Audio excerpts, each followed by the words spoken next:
বৃষ্টি ও শ্রাবণের রূপকথা, কলমে কবি রামচন্দ্র পাল।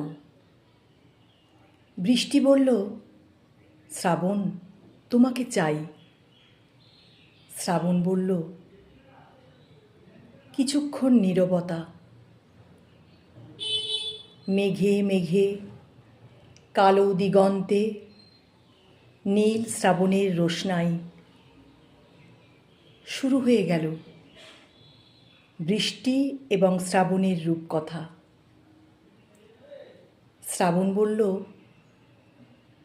বৃষ্টি, তোমার এমন মিষ্টি নাম।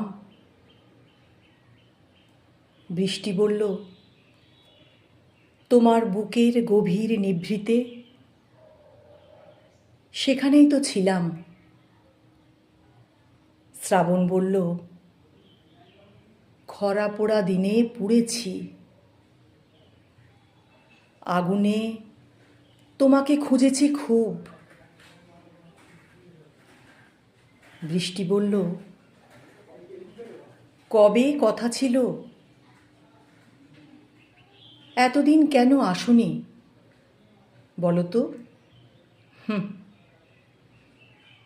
শ্রাবণ পাঠালো মেঘে ঢাকা খামে বৃষ্টির অক্ষর। লিখল, বুকের পোড়া এ পাথরে ঝরঝর ঝরঝর। কলকাতা জুড়ে পথে পথে যত বৃষ্টিরা আসে যায়, চিঠি পড়ে আর চিঠি লেখে, আর শ্রাবণের গান গায়। শ্রাবণ বৃষ্টি দেখা হলো যেই গড়িয়াহাটের মোড়ে, বৃষ্টি নামল শ্রাবণের মেঘে সারা কলকাতা জুড়ে। বৃষ্টি পড়ছে, বাংলার নদী মাঠ ঘাট ভেসে যায়।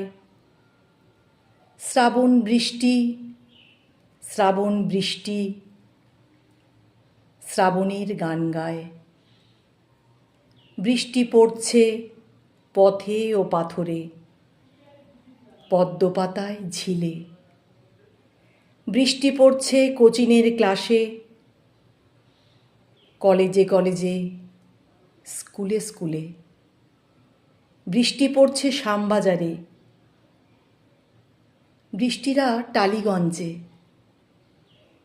বৃষ্টি পড়ছে গিরিশ মঞ্চে, বৃষ্টিরা কলাকুঞ্জে।